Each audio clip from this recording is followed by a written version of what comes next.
Tudo bem, gente? Vamos falar hoje sobre satisfação e desejo. Essa ideia equivocada que a gente tem de que o desejo é necessário para se obter satisfação. E você vai perceber que não. Na verdade, cumprir com desejo muitas vezes vai te levar à insatisfação, à aversão daquilo que foi praticado, enfim. Mas o ponto aqui é de onde nós vamos extrair a nossa satisfação. Primeira coisa, quando você começa a se observar, é que você vai ter essa impressão de quando eu cumpro um desejo, eu me satisfaço. E você se observa e você percebe que não. Quando você cumpre com um desejo, o que aconteceu foi que você rompeu com aquela tensão que o desejo causava. Então você sente alívio. Mas alívio não é satisfação. Por quê? Logo, em alguns instantes você vai caçar outra coisa para preencher. Outro vazio a ser preenchido. Um desejo a ser satisfeito. Como isso não tem fim, logo evidencia que não está certo, né? E entre, sem falar no ponto de que muitos desejos, quando cumpridos, te deixam arrependido, amargurado, né? Aqui surge aquele dilema que é falado pelos hinduístas, do falso eu, que tem esse desejo de ser preenchido, e a alma, o verdadeiro eu, aquele que na verdade preenche todas as coisas, né? Então você pega pelo hinduísmo, você tem 3 características da alma. Satyananda. A alma é plena de sabedoria, plena de entendimento, plena de sabedoria, plena de bem-aventurança e plena de satisfação. Então você vai compreender que a satisfação é uma coisa que precisa vir da alma. O ego é incapaz de alcançar essa satisfação. E aí que surge o dilema. Eu percebo que quando eu comecei nessa jornada de perceber de onde vinha a satisfação, eu queria me sentir bem, e sempre rolava um argumento, um pano de fundo na minha mente, assim, né? Se sentir bem com o quê? Você não fez nada. O que você realizou para você estar bem?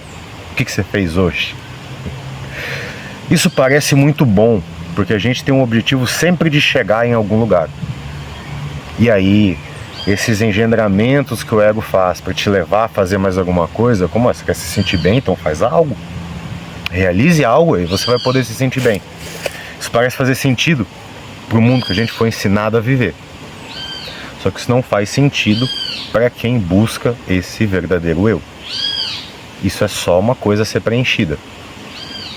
Na falta do verdadeiro eu, tem que ter algo que faz você viver. Isso pode te servir para te empurrar para algum lugar, né? Como Alice fala lá, para quem não sabe para onde vai, qualquer caminho serve, né? Só que você vai notar esse verdadeiro eu. Nós precisamos começar a aprender como é esse comportamento para se tornar como o verdadeiro eu e então poder obter esse prazer. E não tem como eu extrair prazer da minha alma agindo com uma mente vil. Não tem como. Aí nós seríamos como os personagens daqueles filmes que buscam os tesouros perdidos. Lembra que sempre tem dois tipos de personagem? Vamos falar um pouquinho de mitologia aqui. Um que é apaixonado pelo verdadeiro tesouro, pelo templo perdido, pelo tesouro perdido, pela aquele reino perdido. E esse reino, esse tesouro, sempre fala aqui sobre a pedra filosofal, sobre o reino dos céus, sobre esse estado de espírito que a humanidade perdeu, sempre de uma forma mitológica apresentada nos filmes, né? Você vai ter esse cara que é preocupado com o reino. Normalmente nos filmes ele encontra o tesouro e não traz nada de lá. O prazer é encontrar o tesouro. E sempre tem o vilão que quer conquistar aquele tesouro, aquele reino perdido, para vender e para chegar a algum objetivo. Ele tem um objetivo, tem que culminar em alguma coisa. E aqui a gente começa a entender a distinção entre o verdadeiro eu e o falso eu. O verdadeiro eu, ele se parece muito com uma criança.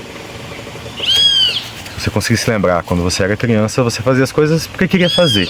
Não tinha que dar em lugar nenhum. Para ser bom, não precisava acabar em algo. conforme a gente foi ficando adulto, a gente foi perdendo essa característica, que é da nossa natureza. Esse é o nosso verdadeiro eu.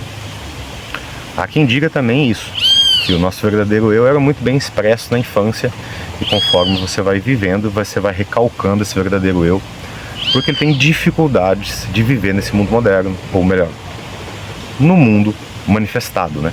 Ele vem de um mundo não manifesto, onde tudo é perfeito, e ao sair dali as coisas começam a ficar difíceis, ele começa a se esconder.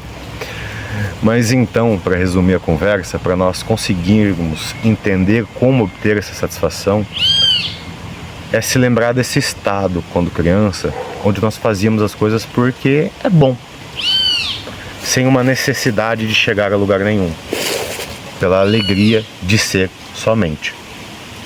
E essa metáfora que é falada nos filmes, elas também,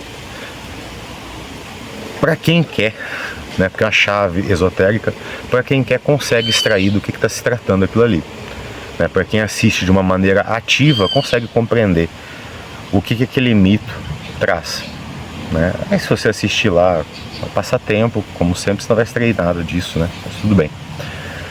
Então, desejo não leva a satisfação, leva muitas vezes a amargura e arrependimento. E isso aqui não é nenhuma forma de falar que você não deva ter desejo, mas não coloque a sua expectativa de felicidade em cima disso, porque não vai conseguir. Gasta suas energias aprendendo a ser feliz como criança. Tchau, tchau, meu povo.